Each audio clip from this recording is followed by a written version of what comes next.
NAACP members that I spoke with today say the only way to get change is to speak up, and they say the time is now because silence is not an option. On February 18th, State Representative Vernon Smith says he was booed by other House members for speaking out against a bill he believed was discriminatory.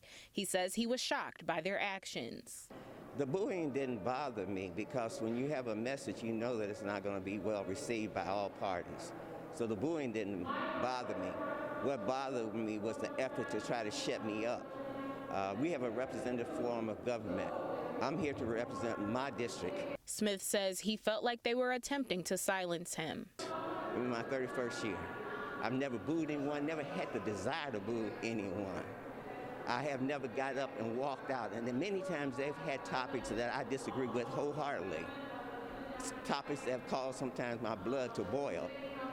But being civil and understanding that they have a right to speak their views, I sit there and I take it. State Representative Robin Shackelford, chairman for the Indiana Legislative Black Caucus, says the behavior she witnessed was unacceptable. No, it was shocking to see our members behave like that. It is not part of the quorum that we expect to have at the State House.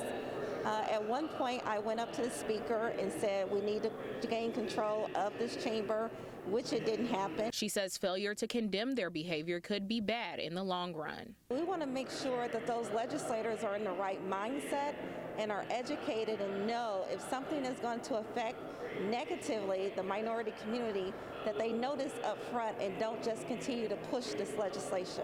NAACP chapters across Indiana have also spoke out in support of Representative Smith and Representatives Greg Porter and Vanessa Summers, who were also reportedly harassed that day.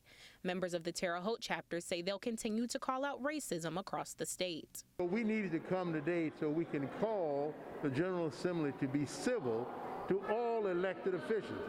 And the action that were taken on that date was a disrespect to all black people in Indiana, and especially to the people that were represented or elected to represent those people from their various communities.